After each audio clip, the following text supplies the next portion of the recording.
Blood trickled down Zion's face as security dragged him and his twin sister Zara from first-class seats. Passengers filmed, flight attendants smirked. Then the cabin fell silent as an imposing black man in an expensive suit entered. "That's my son and daughter you're assaulting," he announced. "Before we dive into this shocking story, where are you watching from today? Hit that like button and subscribe if you've ever witnessed or experienced discrimination while traveling. The story you're about to hear will make you question everything about the way airlines treat certain passengers. Are you ready to see what happens when prejudice meets unexpected power?" 17-year-old twins, Zion and Zara Williams, stood in their bedroom, carefully packing their suitcases for what promised to be the most important summer of their young lives. Both had been accepted to Yale University's prestigious summer program for exceptional high school students, an achievement that still felt surreal to them. "You think we packed enough business casual?" Zara asked, folding another neatly pressed blouse into her luggage. Unlike her brother, who preferred bold streetwear, Zara dressed conservatively, her wardrobe a collection of tailored blazers and pencil skirts that made her look older than her 17 years. Zion tossed a pair of limited edition sneakers into his case. "You packed enough business casual for both of us," he teased. "These Yale professors are going to think you're applying for a job at an accounting firm. And they'll think you're lost on your way to a hip-hop concert." Zara shot back, but her smile revealed the easy banter between them. Despite their different styles, the twins shared identical academic achievements, perfect GPAs, national merit scholarships, and now, acceptance to one of the most competitive pre-college programs in the country. From downstairs, their father's voice boomed up the staircase. "Dinner's ready. Last meal before my scholars head off to the Ivy League." Jabari Williams stood in the dining room of their spacious Atlanta home, placing a homemade lasagna on the table. At 6'3" with broad shoulders and a commanding presence, Jabari filled any room he entered. He'd raised the twins alone since their mother died from cancer when they were 10, balancing his demanding corporate career with single parenthood. What the twins didn't know, what almost nobody knew yet, was that Jabari had recently been appointed the new CEO of Horizon Airlines, one of the country's largest carriers. The press release wouldn't go out until next week. "Dad, we're just going for the summer program," Zara said, taking her seat at the table. "We haven't actually gotten into Yale yet."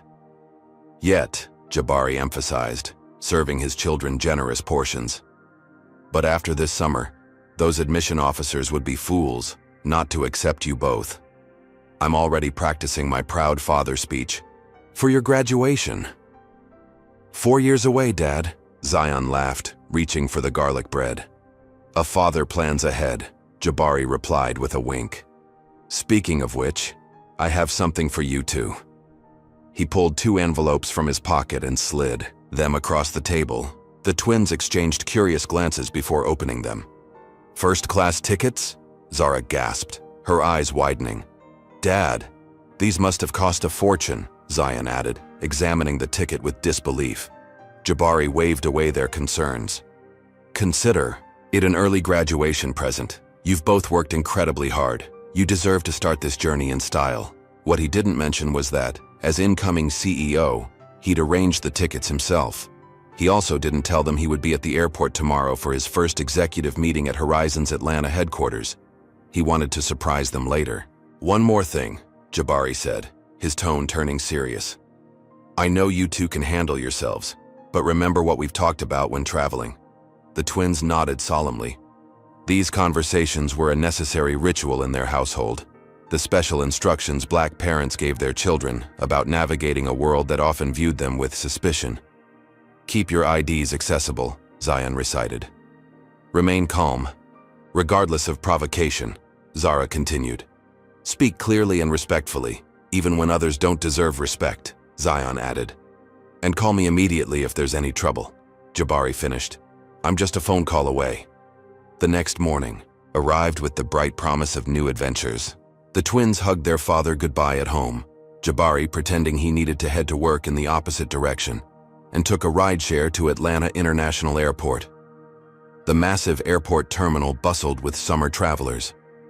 As they rolled their luggage through the main entrance, The twins immediately noticed the demographic shift. Their neighborhood was predominantly black, but here, the crowd was mostly white business people rushing to destinations with entitled urgency. At the security checkpoint, they got their first taste of the different standards applied to different travelers. The TSA agent barely glanced at the IDs of the white passengers ahead of them, but scrutinized the twins' driver's licenses with unnecessary thoroughness. "These are temporary IDs?" the agent questioned, though they clearly weren't. "No, sir, standard. Georgia driver's licenses," Zara replied politely. The agent muttered before reluctantly waving them through. Zion exchanged a knowing look with his sister as they collected their belongings from the scanner. It was a familiar experience, the constant need to prove they belonged in spaces others entered without question. They navigated through the sprawling concourses toward their gate, passing luxury shops where staff tracked them with suspicious eyes while ignoring the white teenagers freely browsing the same merchandise. "You nervous?" Zion asked as they approached their gate. "About the flight?" "No." "About spending 6 weeks surrounded by trust fund kids who'll assume we're diversity admissions?" "A little," Zara admitted. "We earned our spots," Zion reminded her. "Our test scores and recommendations speak for themselves." Zara nodded, drawing confidence from her brother's words.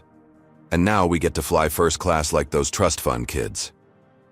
"Courtesy of Dad working 60-hour weeks," Zion added, having no idea how their father had actually arranged the upgrade.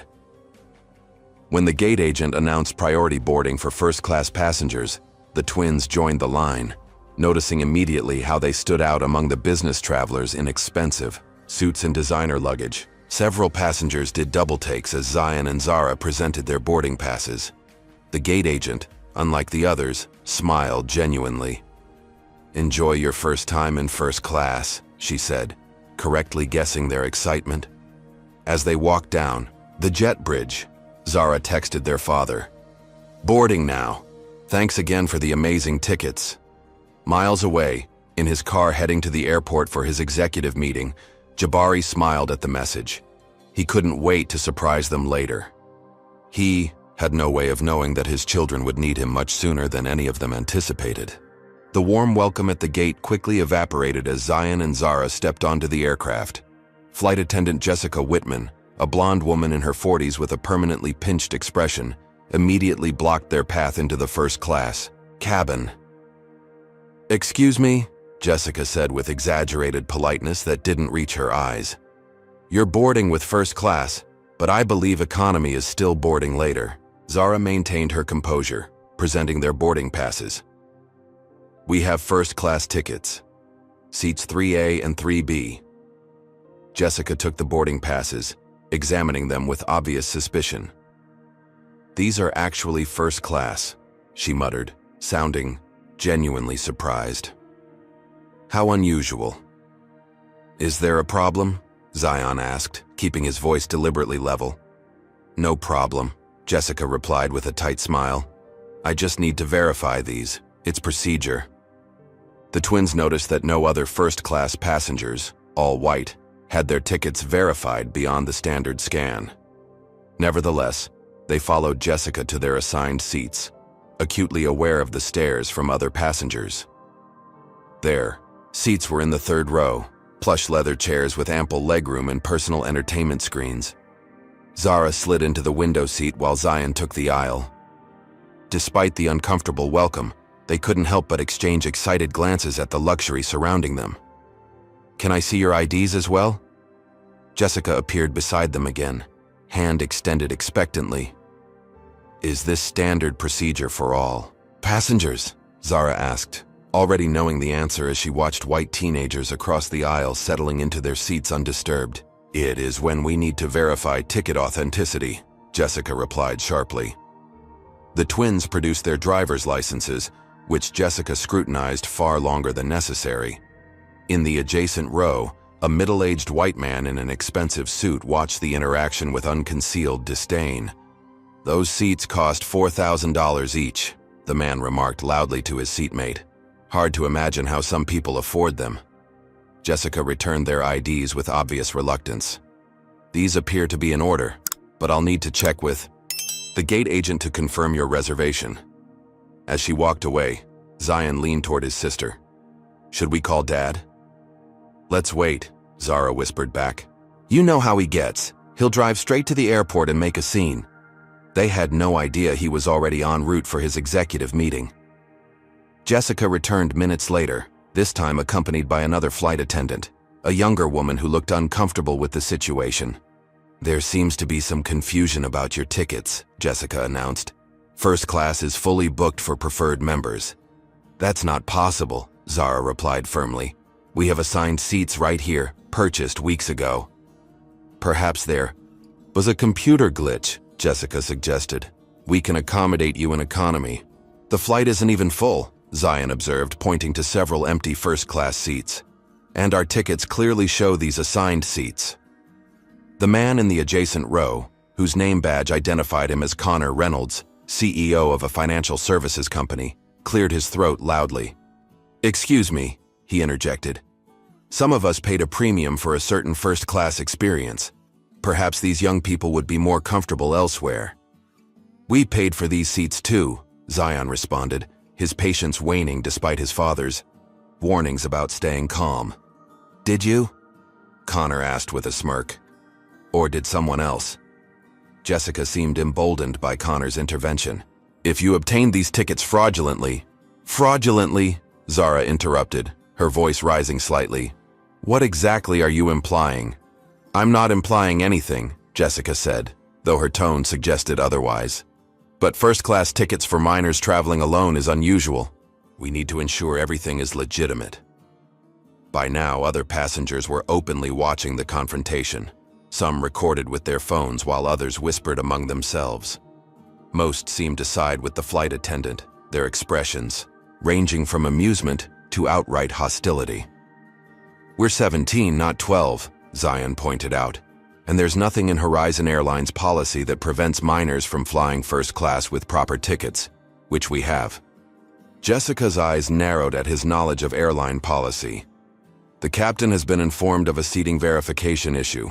We'll need to resolve this before departure." Over the PA system, the captain announced, "Ladies and gentlemen, we're experiencing a slight delay due to a seating verification issue.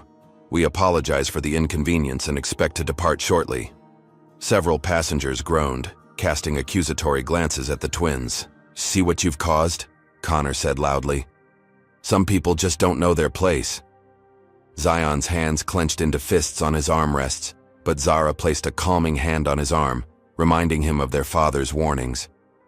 "This is racial profiling," Zara stated clearly, pulling out her phone. "I'm calling our father." "There's no need to make accusations," Jessica snapped. "And please put your phone away during the pre-flight period." "The doors aren't closed, and we're not moving," Zion pointed out.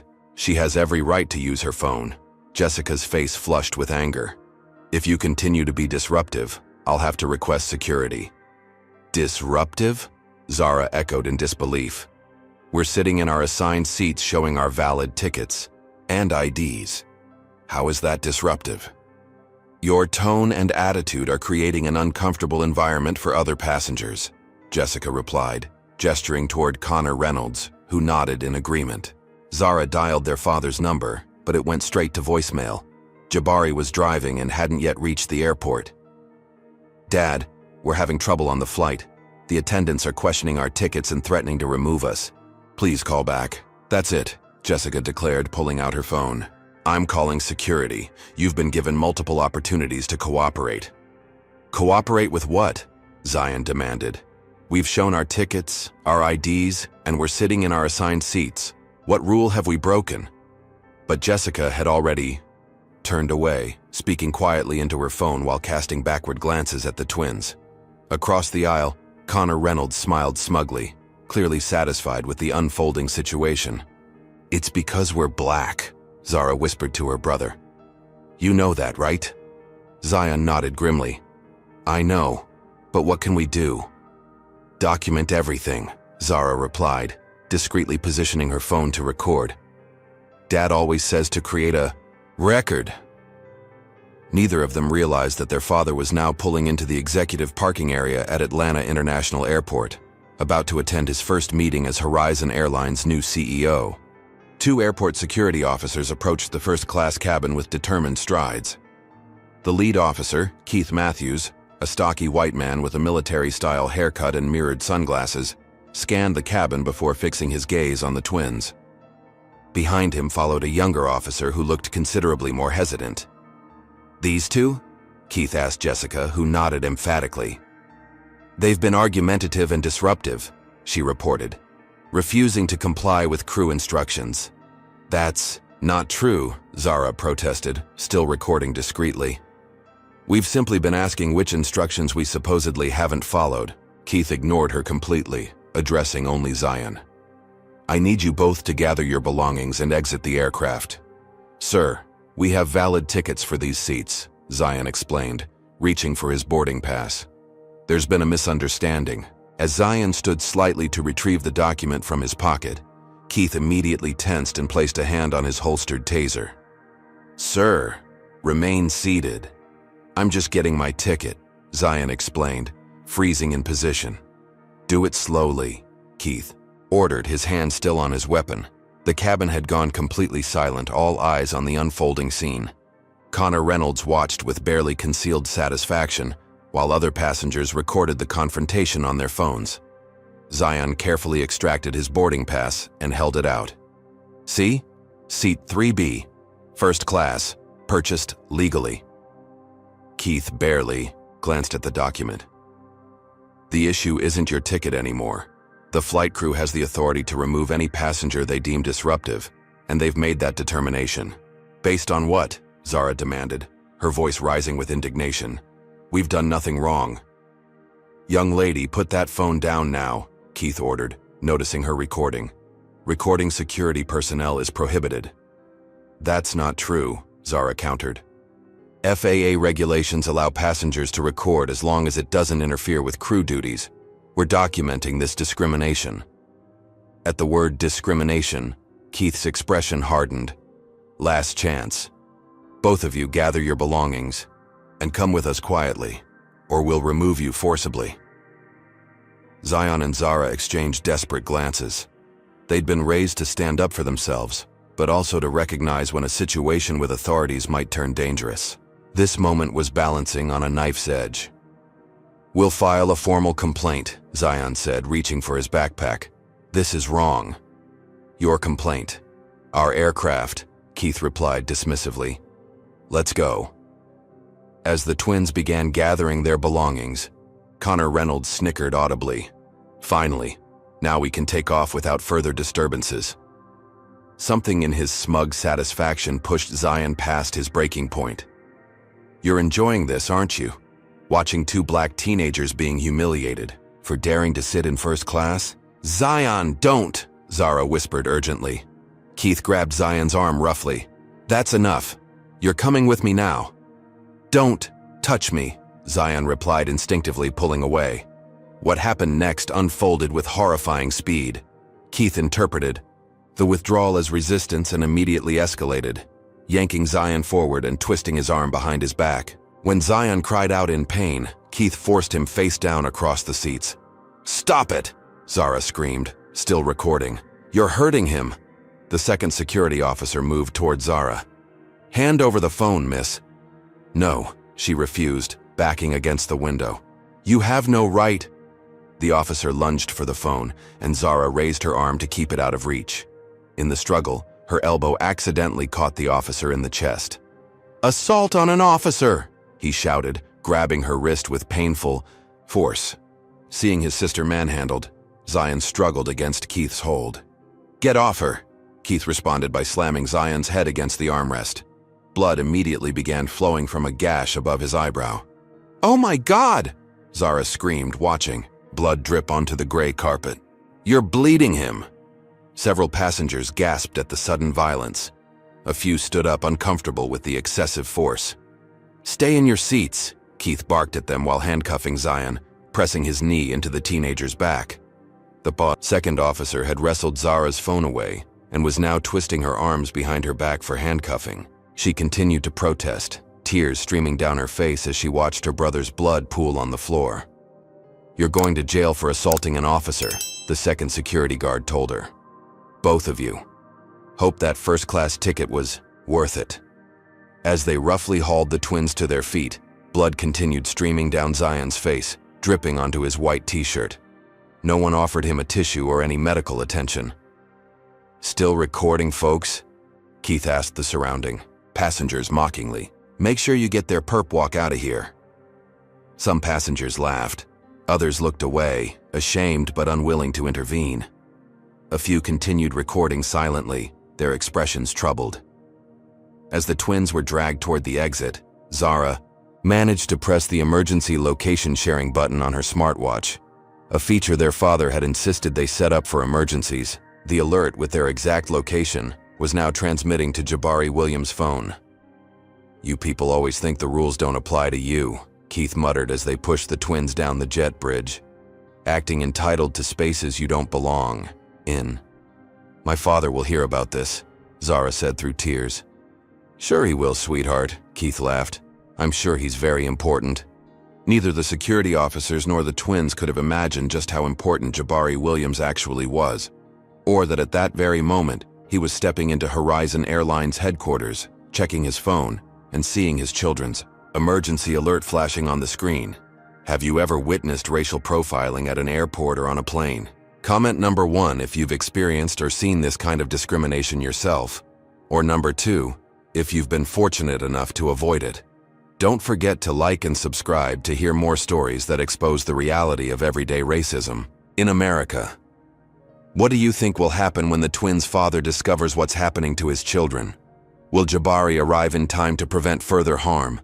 Or is this situation about to get much worse? Zion and Zara Williams sat in separate interrogation rooms in the airport security office, 3 floors below the main terminal, where most passengers never ventured.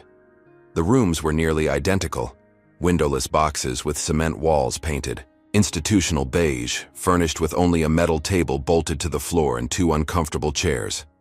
In room 1, Zion sat with his head bowed, blood still trickling from the gash above his eyebrow.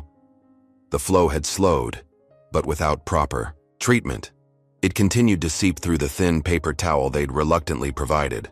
His white t-shirt was now stained with a disturbing pattern of crimson splotches. His wrists bore angry red marks from the overly tight handcuffs they'd finally removed after 20 minutes of his complaints. "Explain again. How you obtained these tickets?" demanded Officer Brenda Mercer, a stern-faced woman who hadn't introduced herself but whose name was visible on her badge. "For the 3rd time," Zion replied, his voice hoarse from repeating the same information. "They were a gift from our father. He purchased them legally. You can call him to verify." "We've tried the number you provided," Mercer lied. "They hadn't called anyone." No answer.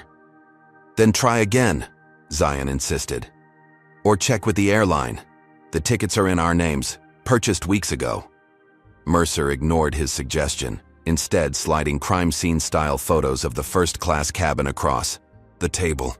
"Witnesses say you became aggressive when asked to move to your correct seats." "Those were our correct seats," Zion countered, fatigue evident in his voice. "And I never became aggressive. That's a lie." "Multiple witnesses contradict your version," Mercer stated flatly, "including flight attendants and other passengers." "Were these witnesses all white?" Zion asked pointedly. Mercer's expression hardened. "Playing the race card won't help your situation." "It's not a card, it's my life," Zion replied, pressing the blood-soaked paper towel against his wound. "Can I please get medical attention?" "Medical attention comes after processing," Mercer informed him coldly. "And speaking of processing, falsifying airline tickets is a federal offense." "We didn't falsify anything." Zion's composure finally cracked. "Why won't you just check with the airline?" "We're handling this by the book," Mercer replied, gathering her papers. "Sit tight, this could take hours." As she left, Zion heard the distinct sound of a lock engaging. They were treating him like a criminal for the crime of sitting in seats they'd legally purchased. In room 2, Zara faced a different kind of intimidation.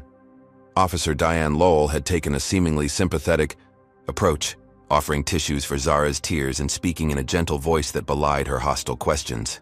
"Honey, This would all go much easier if you'd just admit what happened, Lowell coaxed. Everyone makes mistakes. Maybe you and your brother found those tickets, or someone gave them to you not realizing they were already assigned to other passengers. The tickets were purchased legally, Zara insisted, her voice steadier than she felt. Our father bought them as a graduation gift. We're on our way to Yale's summer program. Yale? Lowell repeated with obvious disbelief. That's quite a claim. It's not a claim, it's a fact. Our acceptance letters are in my backpack. Where are our belongings? Being searched, Lowell informed her. Standard procedure when we receive tips about possible contraband. Contraband? Zara echoed in disbelief. What tips? Anonymous. Passenger reported possible drug activity, Lowell said casually. Mentioned unusual behavior and suspicious objects being passed between you and your brother. That's absurd. We've never touched drugs in our lives. We'll let the search determine that, Lowell replied. In the meantime, I need to conduct a personal search as well. Zara stiffened. A personal search? You can't be serious. Standard procedure with drug suspicions, Lowell insisted. Female officer to female suspect. I'm not a suspect. I'm a victim, Zara protested, tears threatening again. I want to call my father. I have rights. Rights can be temporarily suspended during airport security investigations, Lowell claimed falsely. You can make calls after we complete processing.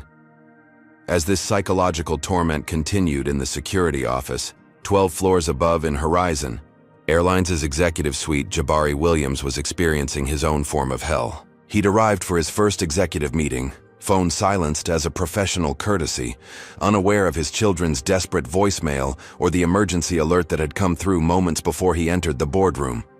It was only when he excused himself to use the restroom 15 minutes into the meeting that he checked his phone and saw the alerts.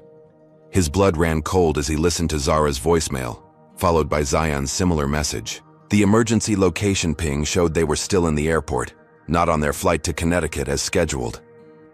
Jabari immediately called both their numbers. No answer. He texted. No response.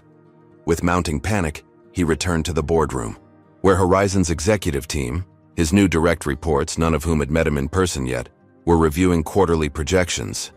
I apologize, Jabari interrupted, his voice tight with controlled fear. But I have a family emergency. My children were supposed to be on flight 1382 to Hartford, but something's wrong. They're still in the airport and not answering their phones. Patricia Delaney, the airline's operations director, looked up with concern. Flight 1382? There was an incident reported before takeoff. 2 unruly passengers were removed by security.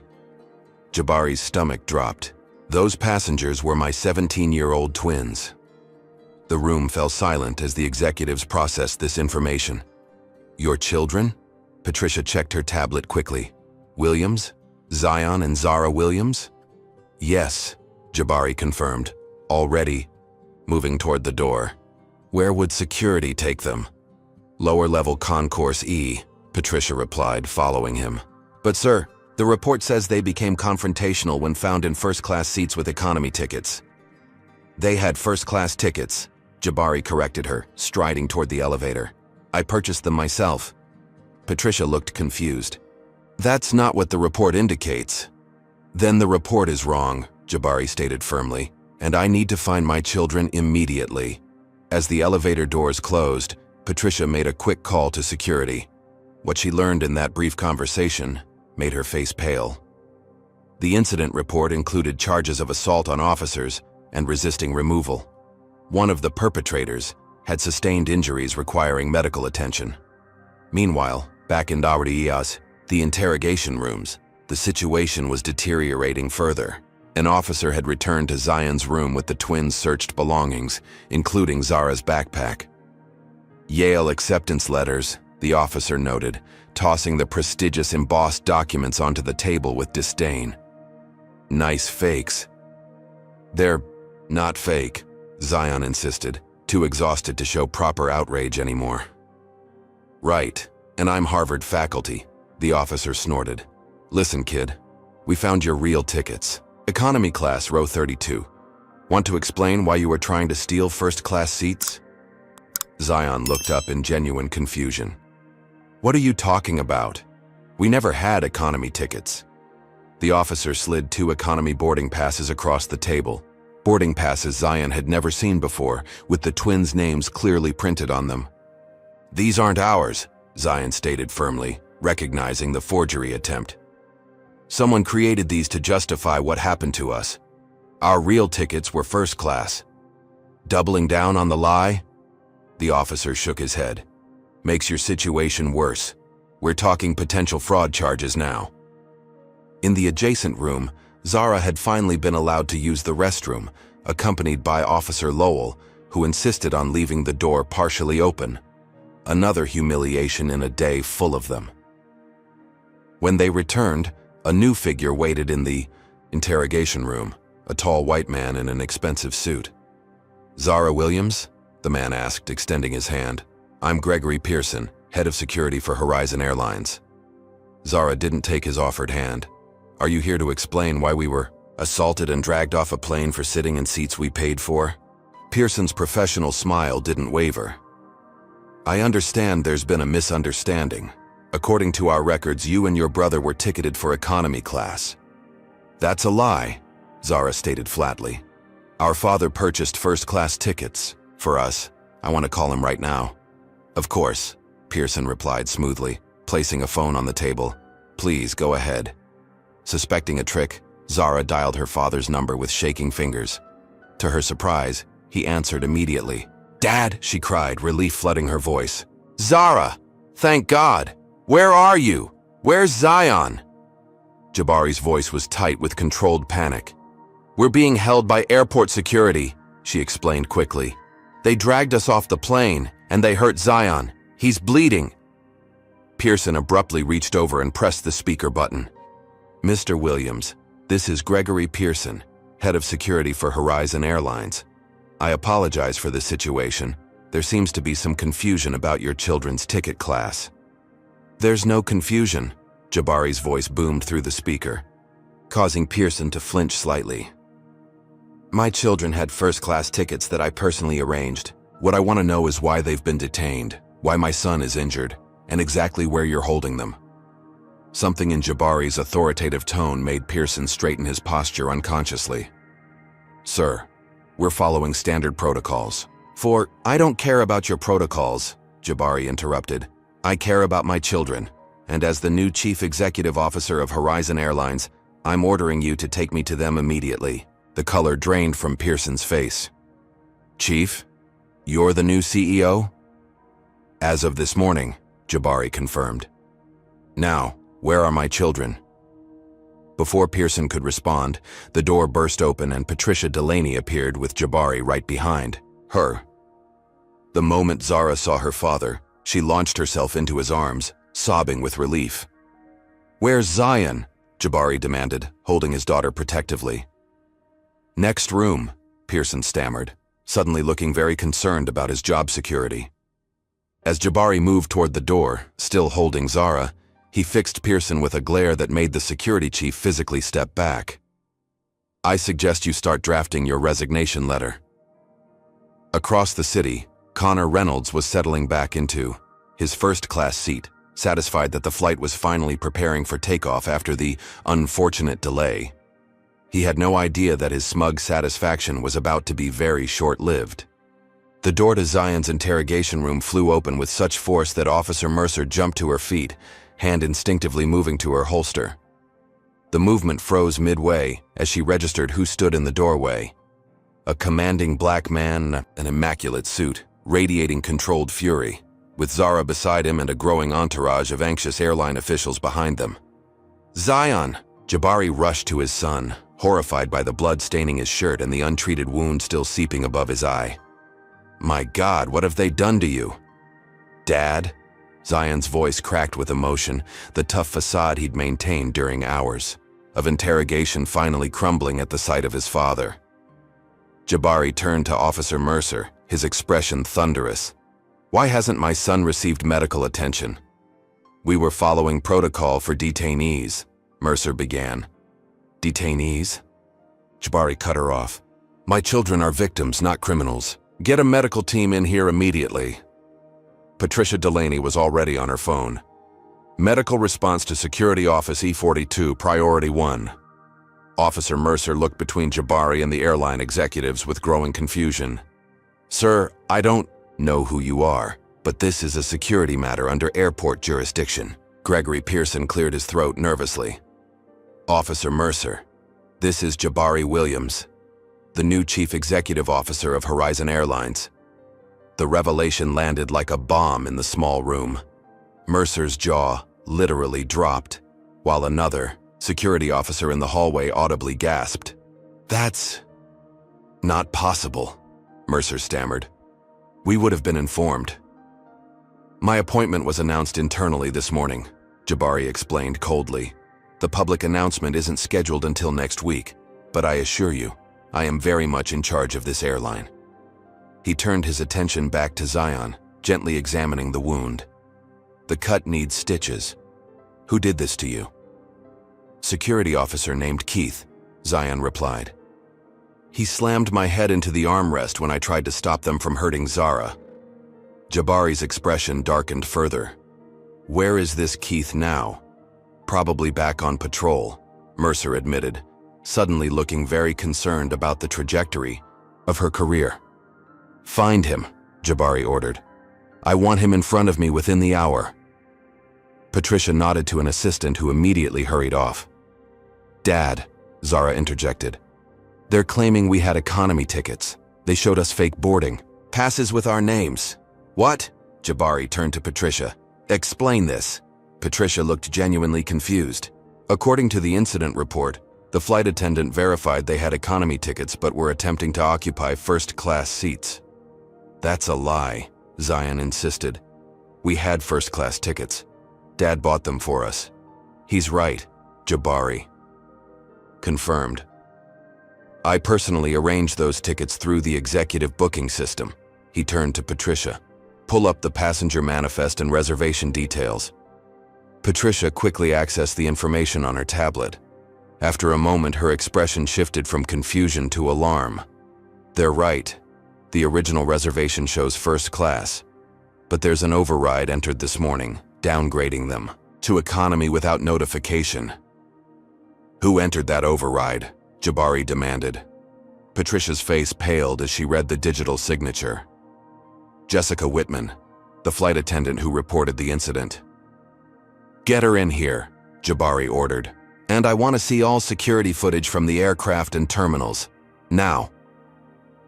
As medical personnel finally arrived to treat Zion's wound, the room became a flurry of activity. Airline executives made calls. Security officers suddenly found reasons to be elsewhere, and Mercer tried to blend into the wall, clearly hoping to escape notice. Officer Mercer, Jabari called, dashing her hopes. You questioned my son for hours while he was bleeding. You denied him medical attention. You accused him of crimes he didn't commit. I'll be having a separate conversation with your superiors about your conduct today. Mercer swallowed hard but said nothing. 30 minutes later, the scene had shifted to the airport's executive conference room. Zion's wound had been properly cleaned and closed with butterfly stitches by paramedics, though he'd need proper medical follow-up. The twins sat close to their father, still shaken but relieved to be out of the interrogation rooms. Across the table sat a visibly nervous Jessica Whitman, flanked by Keith Matthews and the airline's hurriedly summoned legal counsel. Security footage from the aircraft played on a large screen on the wall, showing the entire incident from multiple angles. As you can see, the security director narrated uncomfortably. Officer Matthews appears to use excessive force when restraining Mr. Williams, resulting in the head injury. Appears? Jabari repeated incredulously. My son was slammed face first into an armrest for the crime of sitting in a seat he paid for. The passenger was resisting, Keith began. Be very careful with your next words, Jabari warned him. I'm watching the same footage you are. On screen, the moment played again in horrible clarity. Zion pulling his arm away. Keith's disproportionate response, the shocking crack as Zion's head hit the metal armrest. Ms. Whitman, Jabari turned his attention to the flight attendant. The system shows you personally downgraded my children's tickets this morning. Care to explain why? Jessica shifted uncomfortably. I believe there was an error in the booking system. First class was overbooked. That's interesting, Patricia interjected, because the flight departed with 3 empty first-class seats after the twins were removed. And why did you specifically target my children's tickets? Jabari pressed. Why not the last bookings made? Jessica had no answer, her eyes fixed on the table. Let me suggest a theory, Jabari continued. You saw 2 black teenagers in first class and decided they couldn't possibly belong there. Rather than accept that they had legitimate tickets, you falsified airline records to justify removing them. That's preposterous, Jessica protested weakly. This isn't about race. Isn't it? Jabari pulled up another piece of footage. Jessica warmly welcoming white teenagers to first class on the same flight without questioning their tickets. You didn't ask these passengers for additional verification. The door opened, and a nervous airline employee entered with a folder.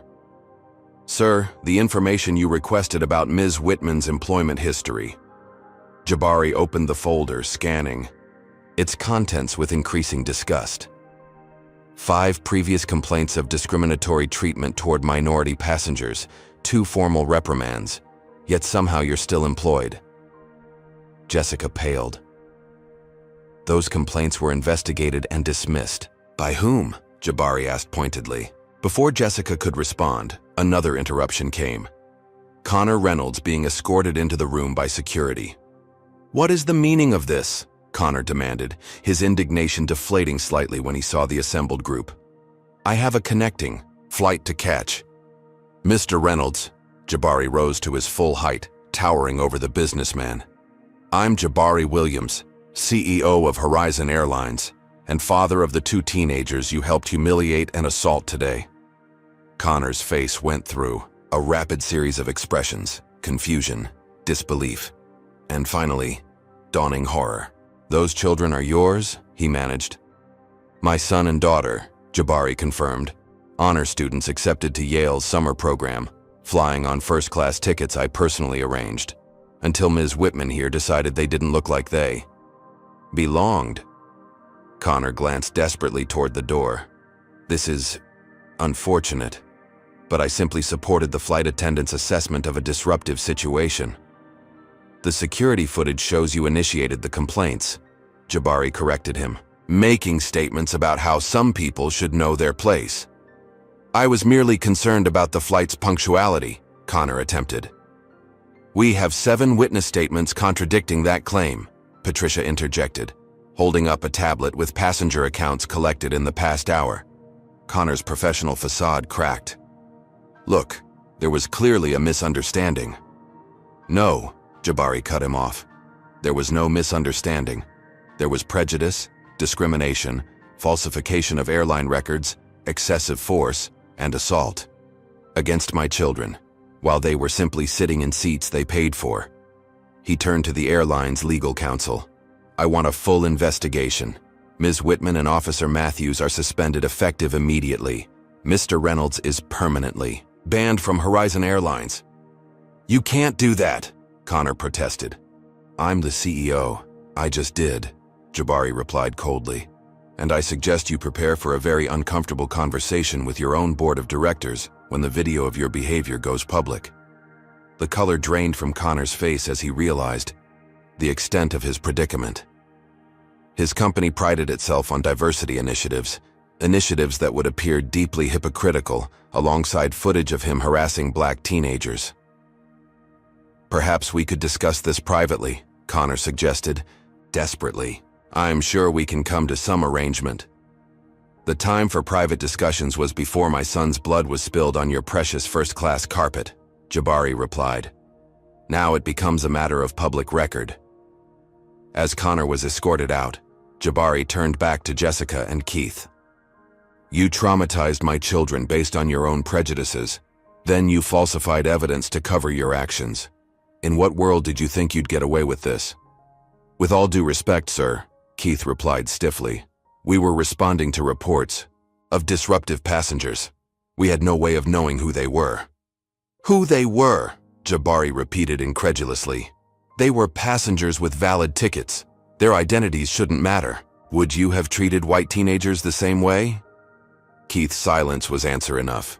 Jabari checked his watch. Your unions will be notified of your suspensions within the hour. The investigation will determine whether termination and criminal charges follow.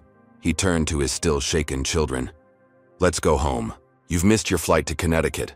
As they stood to leave, Zara turned to her father. Dad, when were you going to tell us you're the CEO of Horizon Airlines?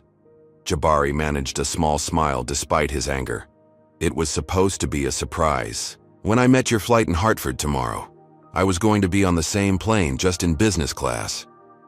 That would have been a much better surprise than this one, Zion noted wryly, touching his bandaged forehead. As they walked out, the twins leaning against their father for support, the airline executives and security personnel watched in stunned silence. None could have imagined that their casual racism would lead to such consequences, or that the black teenagers they'd so readily mistreated were the children of the most powerful man in the company. What would you have done in the twins' situation? Comment number 1 if you would have stood your ground like they did, or number 2 if you think they should have just moved to avoid the conflict. Don't forget to like and subscribe to see more stories that expose the reality of injustice in America.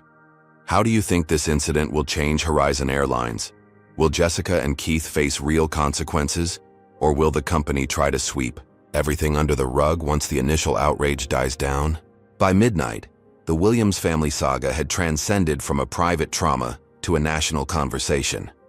While Zion and Zara rested at home, recovering from their ordeal, their names and faces were spreading across social media platforms at an extraordinary rate. It began with a TikTok video posted by a first-class passenger seated 2 rows behind the twins. The 60-second clip showed security officer Keith Matthews slamming Zion's head against the armrest, blood immediately spattering the light gray upholstery. The passenger's caption read, "Black teenagers assaulted by airport security for sitting in first class with valid tickets. The boy's head is bleeding and they're still dragging them off. Horizon racism, Chacher flying while black." Within an hour, the video had 2 million views. By dinner time, 7 million. Competing hashtags trended nationally. Horizon racism and Niederschaff boycott Horizon dominated, while smaller but vocal contingents pushed Dahmer support Horizon security and Amar's respect flight crew. More videos emerged from different angles, each adding new details to the narrative. One particularly damning clip captured Connor Reynolds' smug remark about people knowing their place. Another showed Jessica Whitman smirking as the bleeding teenager was handcuffed. A third revealed Zara's desperate attempts to reach her father while being physically restrained. CNN broke the story on their evening broadcast. Tonight, shocking footage of 2 black honor students forcibly removed from first-class seats despite having valid tickets. The twist? Their father is the new CEO of the airline. Fox News took a different angle. Airline security under fire after forceful removal of passengers leads to PR disaster. But were protocols followed? MSNBC went with systemic racism and ageism, the skies. How flying while black turned into a nightmare for 2 Yale-bound teenagers. In the Williams household, Jabari sat in his home office, monitoring the unfolding media storm while his children slept upstairs. His phone hadn't stopped ringing since they'd arrived home. He'd spoken directly with Horizon's board chairman, the FAA administrator, the airport authority director, and 3 civil rights attorneys. Now he was on a video call with Horizon's hastily assembled crisis management team. The statement needs to acknowledge the racial component explicitly, Jabari insisted, overruling the PR director's more sanitized draft. We can't hide behind corporate speak about unfortunate incidents and reviewing procedures. My children were profiled, assaulted, and falsely detained because they're black, period. Sir, the PR director argued, explicitly mentioning racial profiling opens the company to significant legal liability. We already have that liability, Jabari countered. What we need now is credibility. The videos are clear. Denying what? Everyone can see with their own eyes will only make this worse. As they debated, Jabari's personal phone lit up with a text from Patricia Delaney. You need to see this.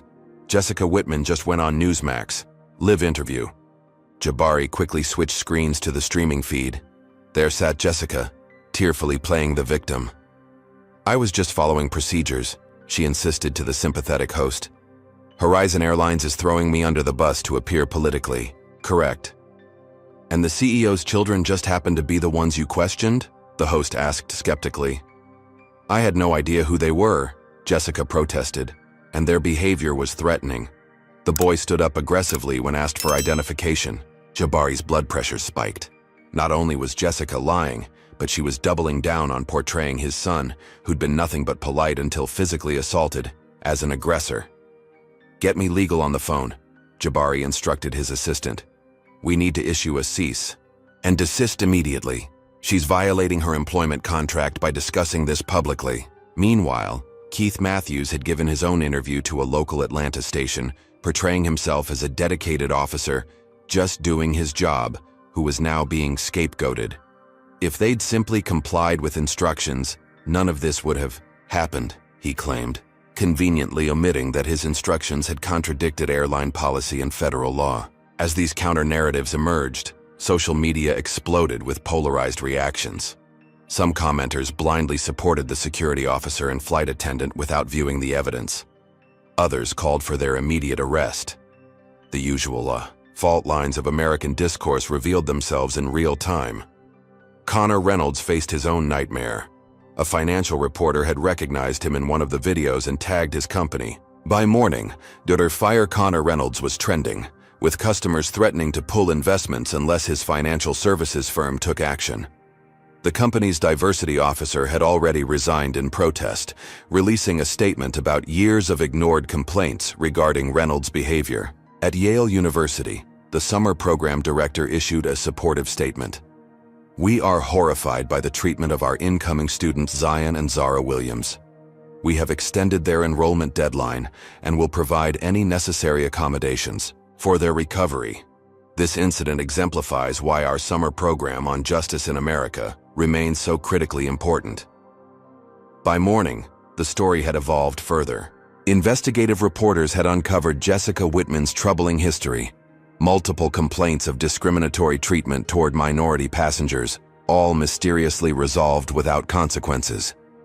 One particularly disturbing incident involved a black military officer in uniform, whom Jessica had reported as suspicious, despite his credentials. Keith Matthews' record proved equally problematic. 2 excessive force complaints had been filed against him in the past year alone, both involving minority passengers. One case had been settled quietly with a non-disclosure agreement. At 7 a.m., Jabari's phone rang with a call from an unexpected source: the White House. The president's senior advisor wanted to discuss the incident and its implications for pending legislation on transportation equity.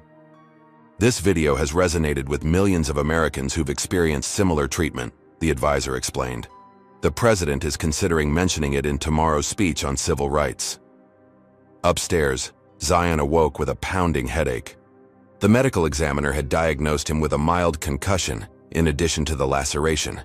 He reached for his phone and was immediately overwhelmed by hundreds of notifications. Friends, teachers, distant relatives, and countless strangers had reached out with messages of support, outrage, and in some disturbing cases, racial slurs and threats. Zara entered his room carrying 2 mugs of tea. How's your head? Feels like someone slammed it into an armrest, Zion replied with grim humor. Have you seen what's happening online?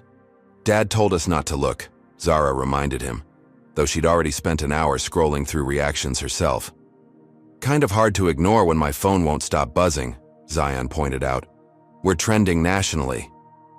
Not just nationally, Zara corrected him, showing her own screen. It's international now. BBC, Al Jazeera, even Korean news sites. Zion set down his phone with a sigh. So much for our low-profile summer at Yale. About that, Zara began carefully. Dad's downstairs talking to the program director. They're offering to delay our start date by 2 weeks to give you time to recover. No way, Zion said firmly. I'm not letting those racist jerks derail our plans. We worked too hard for this opportunity. Before Zara could respond, their father appeared in the doorway, looking exhausted but determined. He'd been up all night managing the crisis, yet somehow still projected the strength that had always made his children feel safe. "How are you? Feeling?" Jabari asked Zion. "Like I'm at the center of a social media hurricane," Zion replied. "Dad, people are sending death threats." Jabari's expression darkened. "We've engaged security for the house and online protection services. No one's going to hurt you."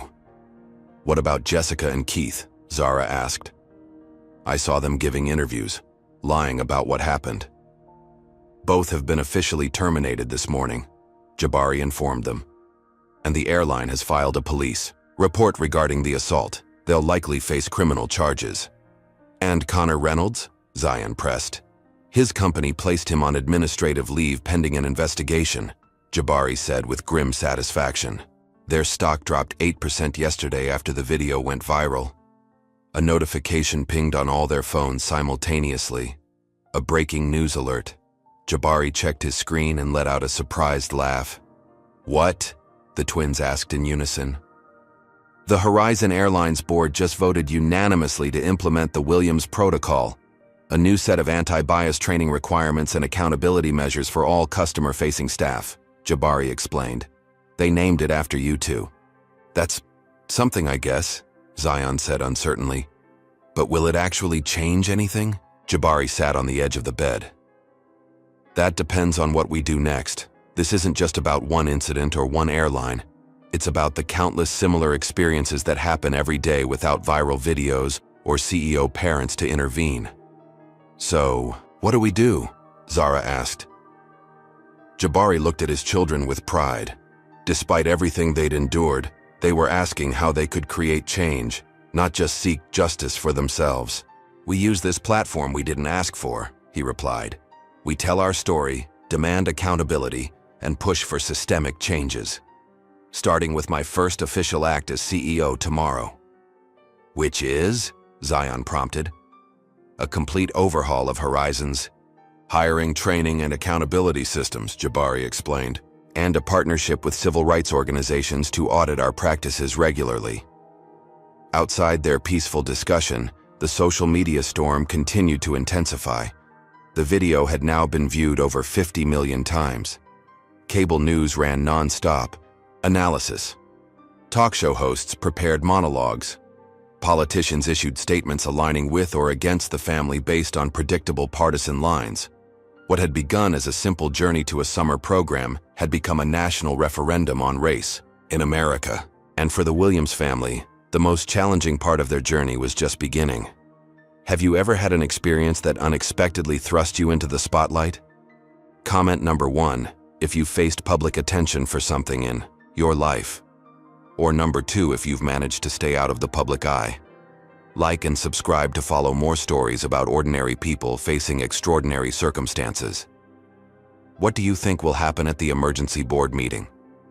Will Jabari be able to implement real change, or will corporate interests push back against meaningful reform?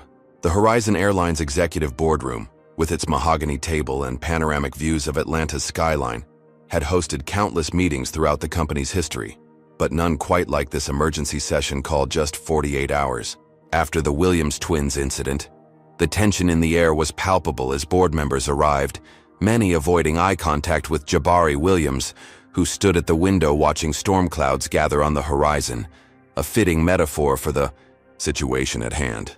"I call this emergency meeting to order," announced Richard Hargrove, the 70-year-old board chairman whose family had helped found the airline 6 decades earlier.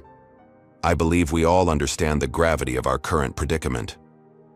The 12 board members took their seats around the table.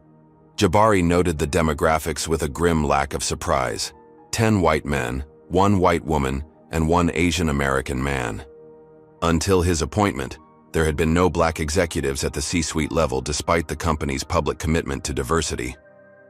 "Our stock has dropped 18% in 2 days, began CFO Walter Bradshaw, jumping straight to the financial impact.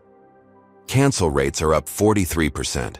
We're facing at least 3 class action lawsuits from minority passengers alleging similar discriminatory treatment.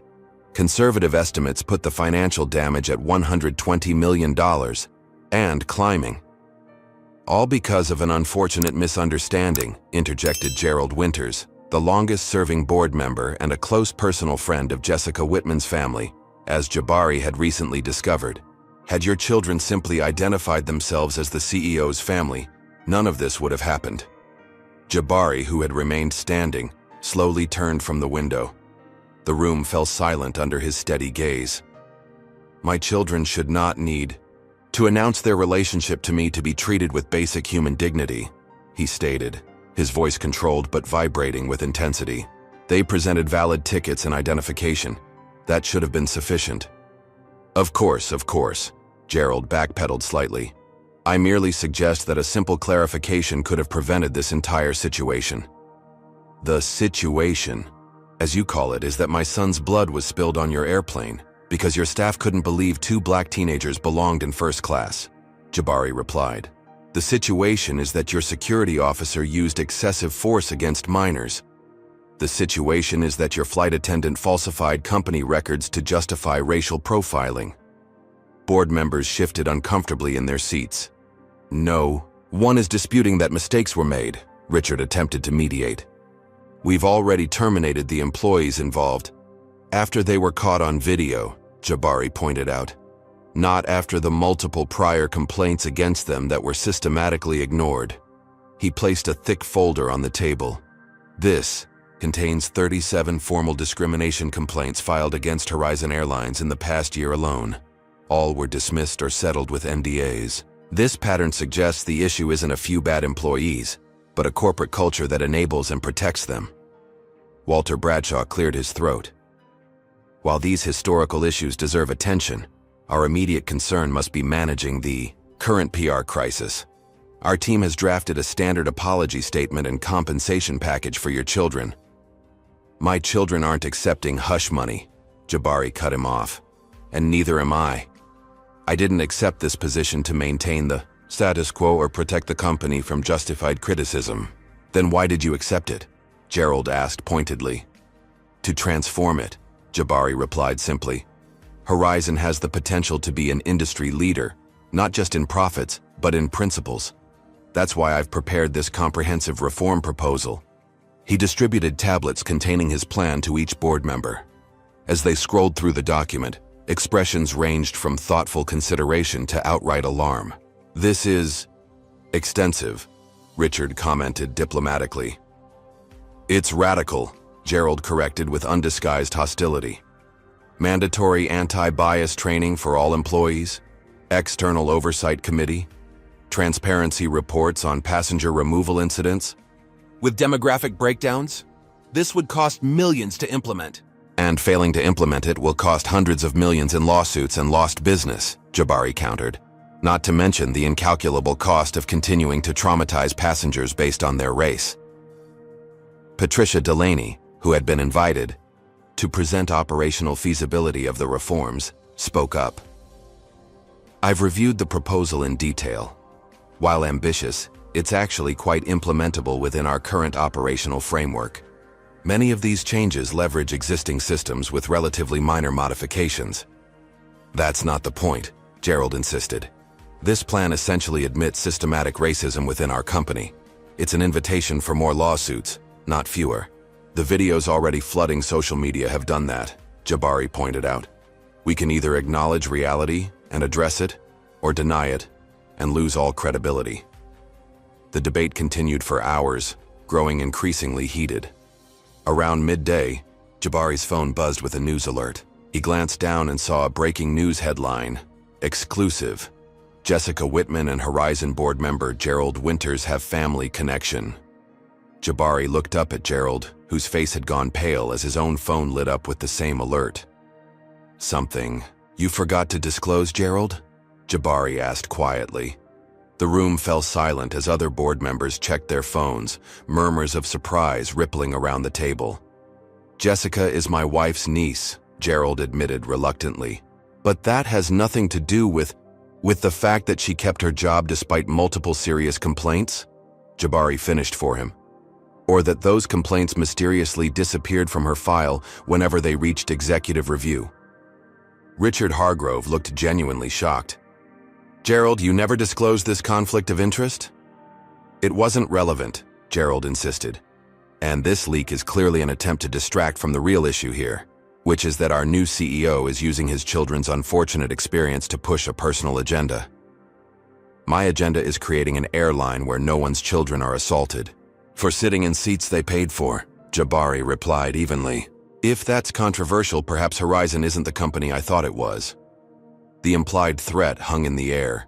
Losing their newly appointed CEO in the midst of this crisis would be a devastating blow to shareholder confidence. Richard called for a brief recess, during which board members huddled in small groups, speaking in urgent whispers. When they reconvened, the dynamics had subtly shifted. "After consideration," Richard announced carefully, "the board recognizes that significant changes are indeed necessary. However, we propose a more measured approach, implementing these reforms gradually over 18 months rather than the 6-month timeline in your proposal." Jabari recognized the classic corporate tactic: agree in principle while delaying action until public attention moved elsewhere. "Unacceptable," he stated firmly. "Passengers are at risk now. My timeline stands." "Perhaps a compromise," Walter began. "This isn't a negotiation about profit margins," Jabari interrupted. "This is about basic human dignity and safety.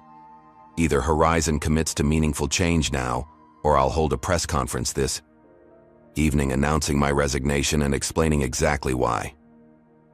The threat landed like a bomb. Several board members immediately began calculating the stock price impact of such an announcement amid the ongoing crisis. "You wouldn't," Gerald challenged. "Try me," Jabari replied, holding his gaze. As this standoff unfolded in the boardroom across town, Zion and Zara Williams sat in their living room conducting their own battle via video interview with a major network news program. Despite their father's concerns about media exposure, the twins had insisted on speaking out. "We decided to share our story because it's not unique," Zara explained to the interviewer. "What happened to us happens to black travelers every day. The only difference is that most don't have a father who can hold the system accountable." "What would you say to those who suggest you should have simply moved to economy class to avoid the confrontation?" the interviewer asked.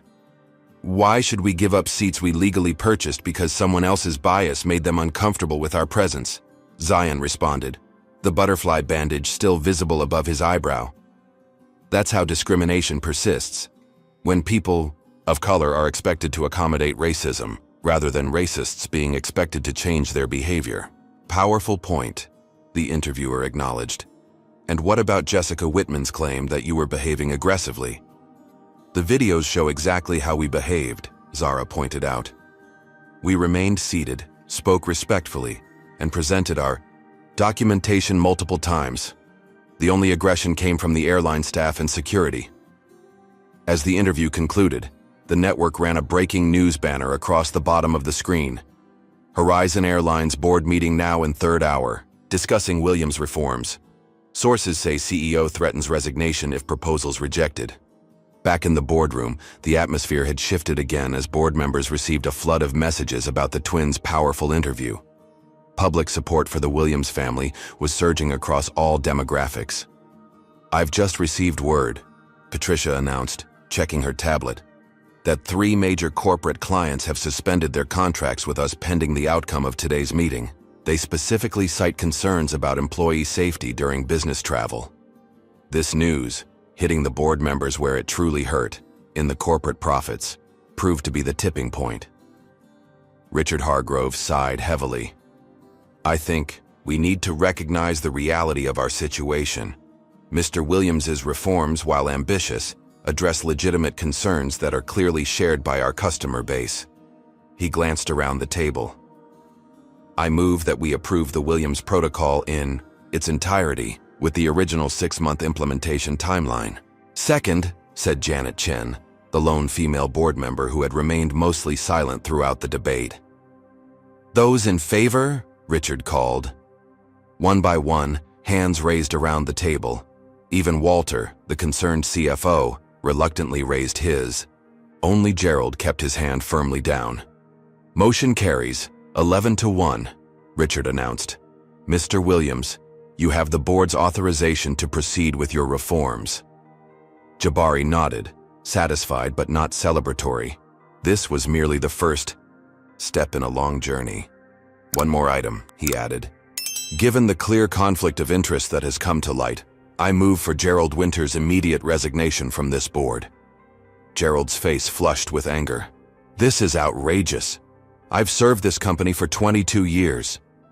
During which time you used your position to protect family members from the consequences of discriminatory behavior," Jabari pointed out. "Behavior that has now cost this company millions and tarnished its reputation. The very definition of a breach of fiduciary duty." Richard looked pained but nodded. "Gerald, given the circumstances, I think resignation is the appropriate course of action. Otherwise, we'll need to convene an ethics committee." Gerald looked around the table, finding no allies in the faces of his fellow board members. With a final glare at Jabari, he gathered his papers, stood, and walked out without another word. As the meeting adjourned, Richard approached Jabari privately. "Bold moves for your first week, Williams. Some would say too bold." "Bold would have been implementing these changes before my children were assaulted," Jabari replied. "This is just necessary correction." "Well," Richard mused, "in my 60 years in this industry, I've never seen anything quite like the past 48 hours. For what it's worth, I think you're right about the direction we need to go. I just hope you understand the resistance you'll face." "I do," Jabari assured him. "I've faced it my entire career. The difference is now I have the authority to do something about it." As he left the boardroom, Jabari received a text from Zion. "Dad, you're trending on Twitter. Williams Protocol is the #1 hashtag nationally." For the first time in 2 days, Jabari allowed himself a small smile. The road ahead would be challenging, but today at least felt like progress. 3 weeks after the incident that had captivated the nation, Jabari Williams stood before a packed auditorium at Horizon Airlines headquarters. Every seat was filled with employees ranging from baggage handlers to pilots, with thousands more, watching via live stream across the company's global network. This was Jabari's first all-hands address as CEO, an event that would normally be focused on quarterly results and corporate strategy. Today, however, had a different purpose. "I didn't plan to begin my tenure at Horizon this way," Jabari began, his deep voice carrying easily through the space without a microphone. "My first communications with many of you came through news headlines rather than proper introductions. For that, I apologize."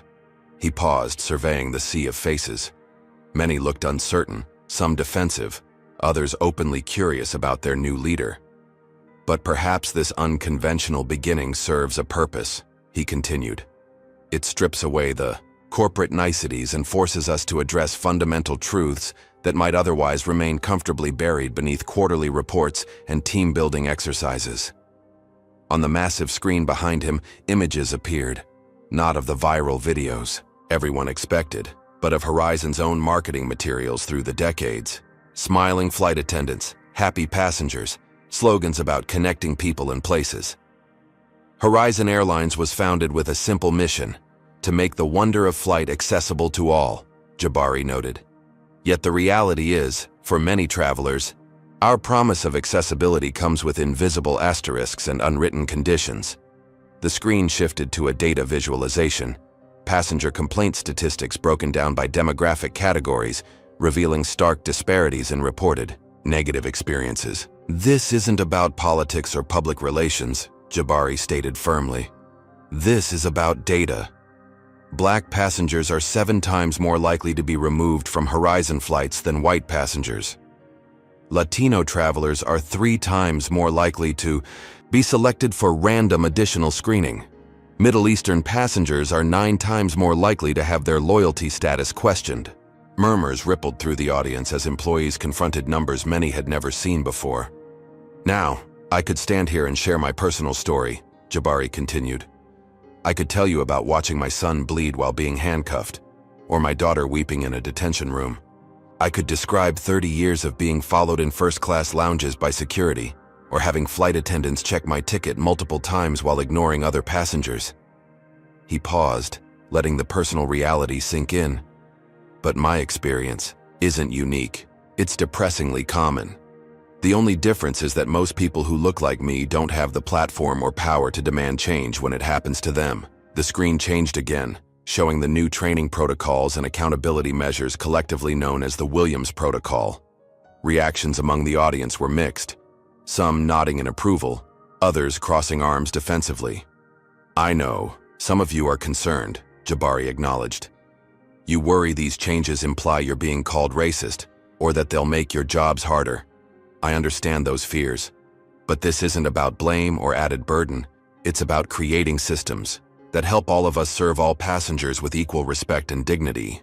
As Jabari detailed the specific changes, from revised training to anonymous reporting tools to community oversight, the initial resistance in the room gradually softened. His approach was practical rather than accusatory, focused on specific behaviors rather than personal character judgments. "We can be the airline that truly welcomes everyone," he concluded, "or we can be the airline people of color warn their children about before traveling. That choice defines not just our brand, but our humanity." The applause that followed wasn't universal but was substantial, and notably more enthusiastic from the diverse employees scattered throughout the predominantly white audience. As Jabari left the stage, Patricia Delaney approached with an update. "The twins' video statement just passed 100 million views," she reported, "and their interview request list has grown to include every major network and most international outlets." While Jabari navigated the corporate transformation, Zion and Zara faced their own challenges. Their planned summer at Yale had been postponed by 2 weeks to allow Zion's concussion to heal. Now, as they prepared to finally depart, this time with security escorts arranged by Horizon, they wrestled with their unexpected public platform. "Are you sure you want to do this interview?" Zara asked her brother as they packed for their rescheduled trip. "We could just focus on school." Zion carefully folded a shirt, mindful of his still tender head. "That's what they want, for us to disappear quietly while the PR team handles everything. If we stay silent, nothing really changes." "Dad's implementing changes," Zara pointed out. "At one airline," Zion countered. "What about the hotels that follow black guests around? The stores that watch us like we're thieves? The schools that punish black students more harshly? This is bigger than Horizon." Zara nodded, understanding her brother's perspective. While she'd initially wanted to put the incident behind them, the thousands of messages they'd received from people sharing similar experiences had changed her mind. Their trauma had meaning, if it could prevent others from suffering the same fate. Meanwhile, Jessica Whitman had not accepted her termination quietly. After her initial media appearances failed to generate sufficient sympathy, she had shifted strategies, positioning herself as a scapegoat for corporate policies. "I was simply following the suspicious behavior protocols we were trained to implement," she claimed in her latest interview. "If those protocols are discriminatory, that's management's responsibility, not mine."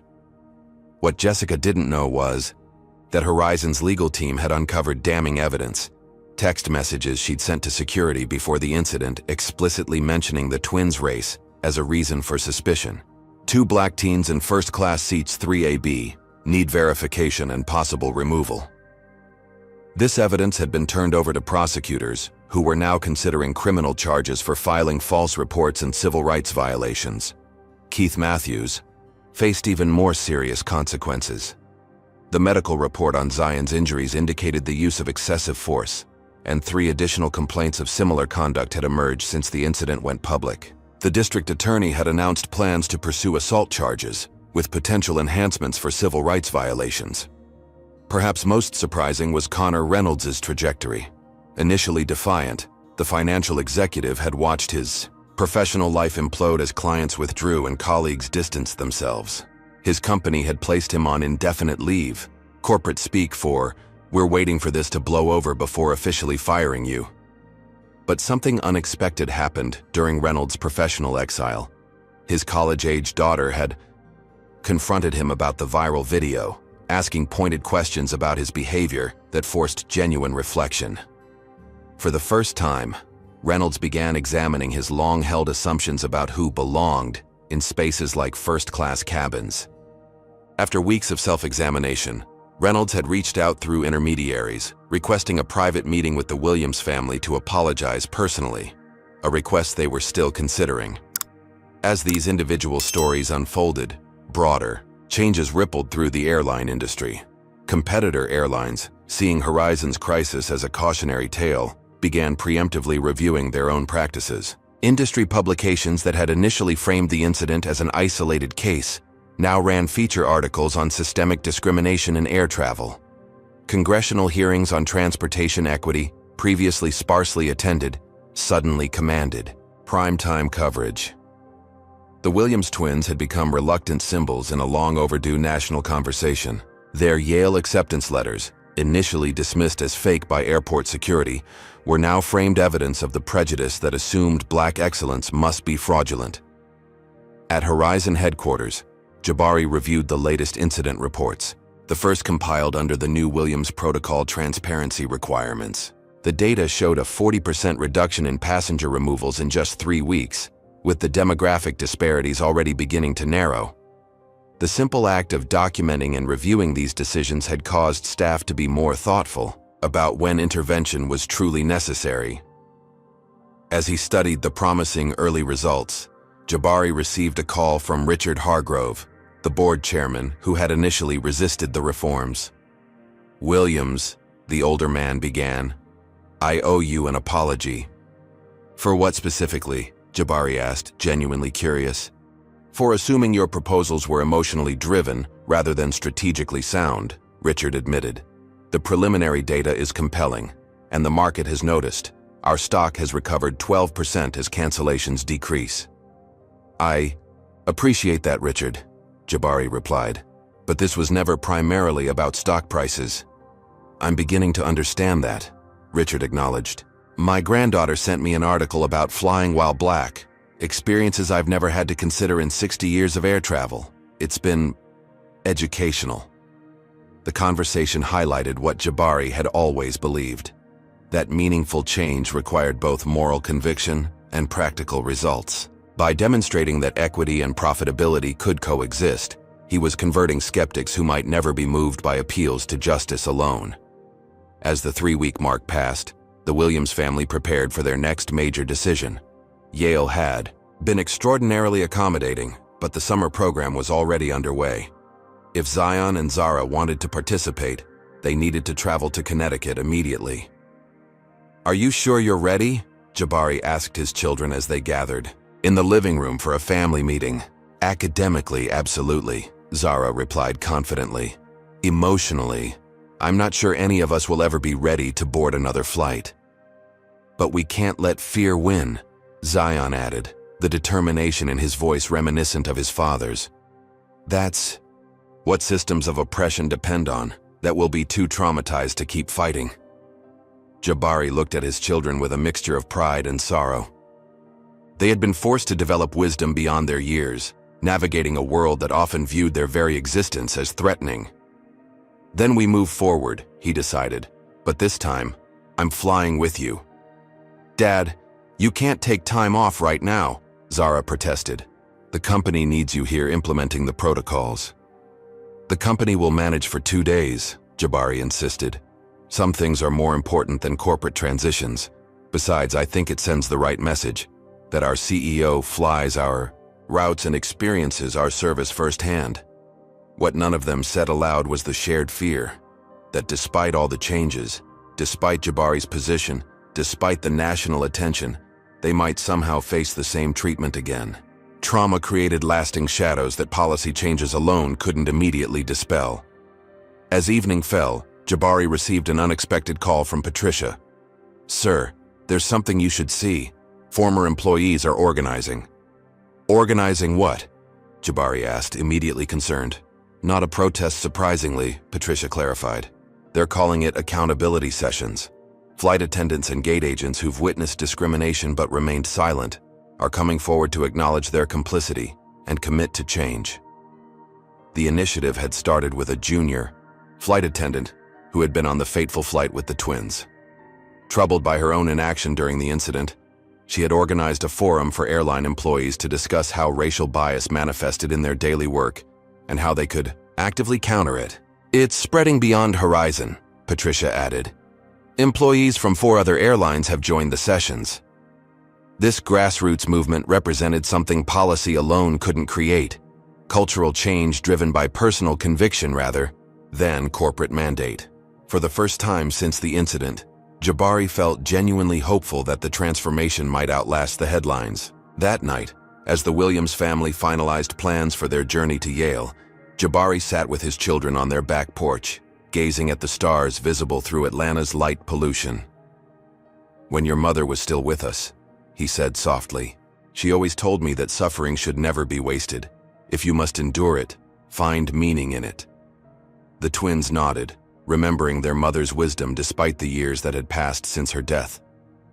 "I wish she could see who you've become," Jabari continued. "Not just brilliant students, but young people with the courage to stand up for yourselves and others." "She'd be proud of you too, Dad," Zara offered. "Taking on an entire industry's broken practices instead of just accepting an apology and compensation." As they sat in comfortable silence, Jabari's phone buzzed with a news alert. The headline read, "Aviation Industry Announces Joint Commission on Equitable Treatment, Inspired by Williams Protocol." Sometimes change came through dramatic confrontations. Other times, it came through quiet persistence. The Williams family had catalyzed both, turning personal trauma into a movement that promised to protect countless future travelers from similar experiences. Tomorrow would bring new challenges. The journey to Yale still loomed with its emotional hurdles. The corporate transformation at Horizon remained fragile and incomplete. The legal proceedings against Jessica, Keith, and potentially others had only begun. But tonight, under the stars, the Williams family allowed themselves to feel something that had been in short supply since the incident: hope. 6 weeks had transformed the landscape completely.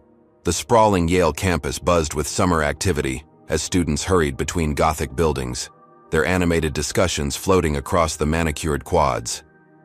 Among them walked Zion and I.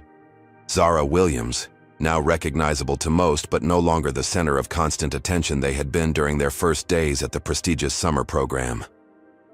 "Professor Daniels wants me to submit my paper on algorithmic bias to an undergraduate journal," Zara mentioned as they crossed the courtyard toward the dining hall.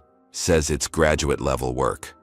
"Of course it is," Zion replied with brotherly pride. "Meanwhile, I'm still trying to convince Professor Whitaker that hip-hop lyrics are legitimate literary texts for critical analysis." "You'll win him over," Zara assured him. "Your presentation yesterday was brilliant." The normalcy of their academic conversation belied the extraordinary journey that had brought them here. 6 weeks earlier, their arrival at Yale had been a media spectacle, with news vans parked at campus entrances and fellow students secretly recording their first-class appearances. Now they had become simply Zion and Zara, exceptional students known for their intellect rather than just their viral moment. The scar above Zion's eyebrow had faded to a thin white line, visible only in certain lighting. The psychological wounds had proven more stubborn, with both twins still experiencing occasional anxiety in crowded spaces and instinctive wariness around security personnel. But weekly sessions with Yale's trauma counselor were helping them process their experience in healthier ways. Back in Atlanta, Horizon Airlines had undergone its own transformation. The Williams Protocol was now fully implemented across all operations, with early results exceeding even the most optimistic projections. Passenger removal incidents had decreased by 63% overall, with the racial disparity in such incidents narrowing from 7-1 to less than 2-1. Still imperfect, but representing significant progress. The protocol's core elements had expanded beyond their original scope. What began as anti-bias training for customer-facing staff now included hiring practices, promotion criteria, and vendor selection. The External Oversight Committee, initially focused on passenger treatment, now reviewed all aspects of company culture for evidence of systemic barriers. Most significantly, Horizon had become an unlikely industry leader in social responsibility. Airlines that had initially mocked Jabari's overcorrection now found themselves scrambling to implement similar measures as consumers increasingly considered equity practices in their travel decisions. The hashtag #IFlyingWhileBlack had evolved from a documentation of trauma to an accountability tool, with travelers sharing both negative and positive experiences across airlines. Jessica Whitman and Keith Matthews had faced different outcomes for their roles in the incident. Jessica had accepted a plea deal on civil rights violation charges, receiving probation and community service rather than jail time. The terms of her probation prohibited her from working in the transportation industry and required her to complete extensive education on the history and impact of racial discrimination. Keith faced more serious consequences. The district attorney had pursued felony assault charges based on the video evidence and medical reports of Zion's injuries. After initially pleading not guilty, Keith had changed course when 3 similar complaints emerged from his personnel file. Complaints that had been buried until Horizon's new transparency policies brought them to light. He ultimately accepted a plea deal including 6 months in county jail, 3 years of probation, and permanent revocation of his security credentials. The most surprising development involved Connor Reynolds, the businessman whose complaint had escalated the initial confrontation. After months of reflection and conversations with diversity educators, Reynolds had undergone what appeared to be a genuine transformation. He had published a candid self-examination in the Wall Street Journal titled, "How I Confronted My Own Bias," detailing the unconscious assumptions that had led him to question the twins' presence in first class. Reynolds had used his financial resources to establish a scholarship fund for minority students interested in business and aviation, with Zion and Zara serving as the first selection committee members. While the twins had initially been skeptical of his overtures, his consistent actions over time had convinced them of his sincerity. His former company, after placing him on extended leave, had ultimately welcomed him back in a new role focused on creating more inclusive corporate cultures. On this particular Wednesday afternoon, as the twins enjoyed their lunch on a sunny Yale courtyard, their phones simultaneously lit up with a video call from their father. They found a quiet corner to answer. "Dad, how was the congressional testimony?" Zara asked eagerly. Jabari Williams' face appeared on screen, looking tired but satisfied. He had just finished addressing a House committee on transportation equity, using Horizon's data to illustrate both the problems and potential solutions. "Surprisingly productive," he replied. Both parties seemed genuinely interested in the protocol's results. "The fact that we've improved efficiency while addressing equity concerns makes it harder to dismiss as just a woke initiative." "Any pushback?" Zion inquired. Some representatives questioned whether federal regulations are necessary when market forces are already pushing companies to adopt similar measures, Jabari explained. "I argued that baseline standards would ensure consistent protection, regardless of which airline someone chooses." The conversation shifted to family matters. Jabari's plans to visit campus that weekend, the twins' upcoming research presentations, and whether they'd return to Atlanta or remain at Yale for the brief break between programs. "Oh, before I forget," Jabari added as they were about to end the call, "the Williams Foundation received official nonprofit status approval today." This was their latest venture, a foundation established with the settlement funds from their lawsuit against the airport authority. Rather than keeping the substantial compensation for themselves, the family had dedicated it to supporting civil rights education and advocacy in transportation sectors. "That's fantastic," Zara exclaimed. "Now we can formally launch the scholarship program." "And the incident documentation app," Zion added. They had been developing a platform for travelers to report and track discrimination experiences, creating data that could drive further policy changes. As they ended the call, the twins noticed a group of students glancing their way. Once, such attention would have made them uncomfortable, assuming they were being recognized from the viral videos. Now they understood it was more likely related to their academic accomplishments, Zara's award-winning research presentation last week, or Zion's powerful spoken word performance at the student showcase. They had refused to be defined by what happened to them. Instead, they had incorporated it into their academic pursuits. Zara exploring the intersection of technology and bias, Zion examining how trauma narratives shape identity. Their personal experience had deepened their scholarship rather than derailing it. Later that evening, as they prepared for their father's weekend visit, Zara noticed Zion staring at his laptop screen with an unusual expression. "What is it?" she asked, moving, to see what had captured his attention. On screen was an email from Horizon Airline's customer service department, a standard passenger satisfaction survey for their upcoming return flight to Atlanta. The mundane normality of it made both twins laugh. "Remember when just the thought of flying again gave us anxiety attacks?" Zion mused. "And now it's just transportation," Zara replied. "Not without its emotional baggage, but manageable." "Speaking of baggage," Zion grinned, "are you checking a bag this time or just carrying on?" "Very funny." Zara rolled her eyes at the pun. "Carry on only. Less chance of anything going wrong." The casual discussion about travel logistics represented perhaps the most significant victory of all, the reclaiming of normalcy. While the incident would always remain part of their story, it no longer dominated their daily thoughts or defined their interactions with the world. As the first anniversary of the incident approached, Horizon Airlines announced plans to commemorate it in an unexpected way. Rather than hiding from the painful history, the company had embraced it as a pivotal moment in its evolution. The anniversary would mark the launch of a comprehensive industry resource center dedicated to equitable transportation practices, with the Williams Protocol as its cornerstone. Airlines worldwide had begun adopting elements of the protocol, recognizing that preventing discrimination was not merely morally right, but also commercially advantageous.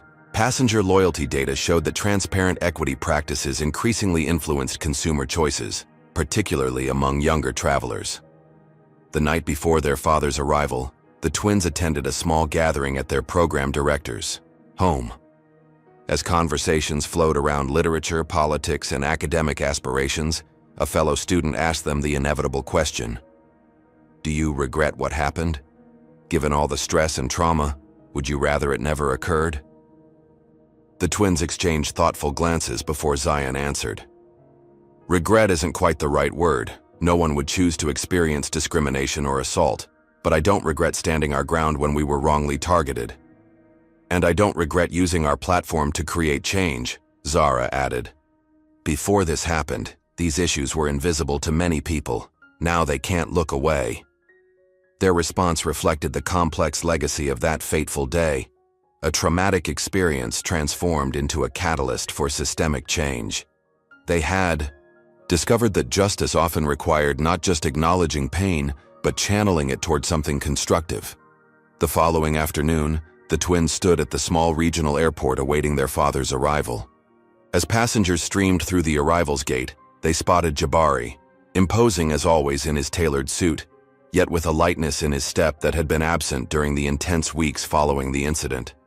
The family embraced, drawing curious glances from travelers who recognized them from media coverage.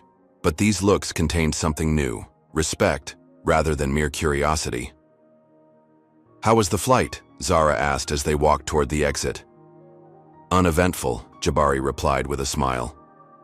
"The captain actually announced me to the cabin, said he was proud to have the CEO on board who's making air travel more equitable for everyone."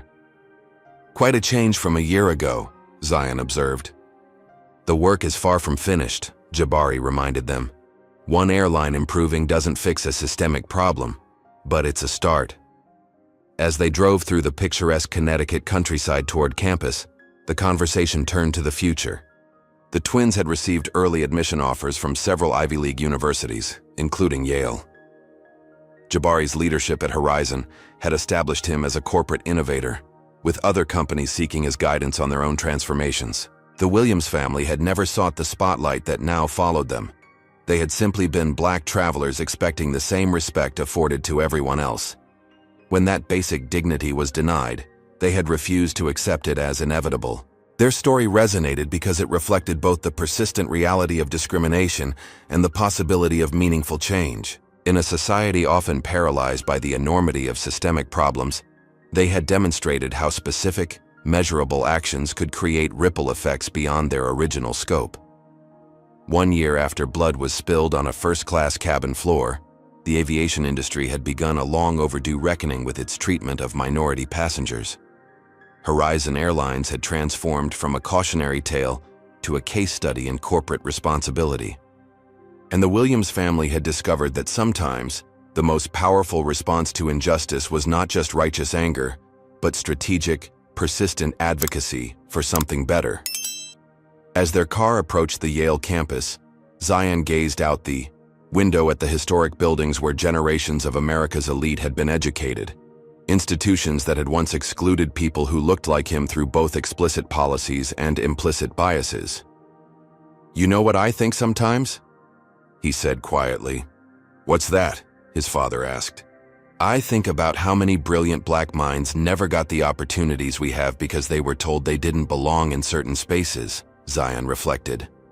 "How many potential leaders, scientists, and artists were blocked by the kind of barriers we encountered." "That's why this work matters," Jabari replied. "Not just for us, but for everyone who comes after us." As they parked near the residence hall, several students recognized the family and waved in greeting, not as celebrities, but as valued community members. This, perhaps, was the most meaningful transformation of all. The shift from being seen as intruders to being recognized as people who unquestionably belonged. The Williams family's journey teaches us that systemic change requires both courage and strategy. When confronted with discrimination, standing your ground may be difficult, but can spark transformation beyond your individual situation. The twins demonstrated that documenting injustice creates accountability, while Jabari showed how leadership positions can be platforms for meaningful reform, rather than just personal advancement. This story reveals how racial discrimination often hides behind policies and protocols that appear neutral but are applied unequally. It highlights the difference between those who witness injustice and look away versus those who acknowledge reality and work towards solutions. Perhaps most importantly, the Williams family reminds us that traumatic experiences, while painful, can be channeled into powerful advocacy. They refuse to be defined solely as victims, instead becoming architects of change within systems designed to exclude them. Their experience shows that sustainable progress requires both policy reform and cultural transformation. Neither alone is sufficient. The ripple effects of their stand demonstrate how individual courage can inspire collective action. When we refuse to accept discrimination as normal, we create possibility for all who come after us. Have you ever witnessed racial discrimination? In public spaces like airports, restaurants, or stores? What did you do in that moment? Comment, "I spoke up" if you've ever intervened, or "I wish I had" if you regret staying silent.